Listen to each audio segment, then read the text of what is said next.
የትኛውም ጂኦፖለቲክስ ውስጥ ፓወር ወይ ደግሞ ኃይል ሚዛን የሚጠበቀው ወይ ደግሞ ኃይል የሚጨበጠው ዋንኛውና ትልቁ ጉዳይ who control the switch ነው። ማብራና ማጥፊያውን ማን ነው የሚይዘው? እሱ የጂኦፖለቲክስ ዲፋይን የሚያደርግ ጉዳይ ሆኗል። ማብራትና ማጥፋት ከኢነርጂ ጋር የተገናኘው ሶ ይሄ የብዙ ኢነርጂ ላይ የሚጽፉ ሰዎች ሊትሬቸር ላይ ያስቀመጡት ሞቶ ነው። ሶ ይሄኛም ቀጠና ላይ በጣም ትልቅ ኢምፓክት ያሳድራል ብዬ አምናለሁ።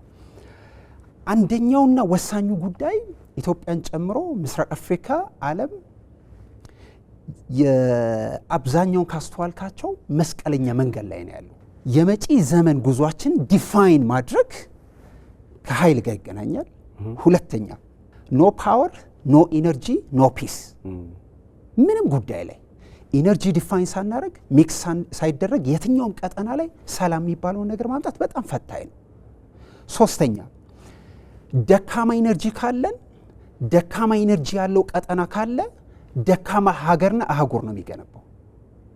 ለዚህ ነው እስትንፋስ ነው የብለድ ሴልህ የሚሽከረከረው ኢነርጂ ላይ ነው። ይሄ በጣም ብዙ ጸሐፊዎች የሚያነሱት ነው።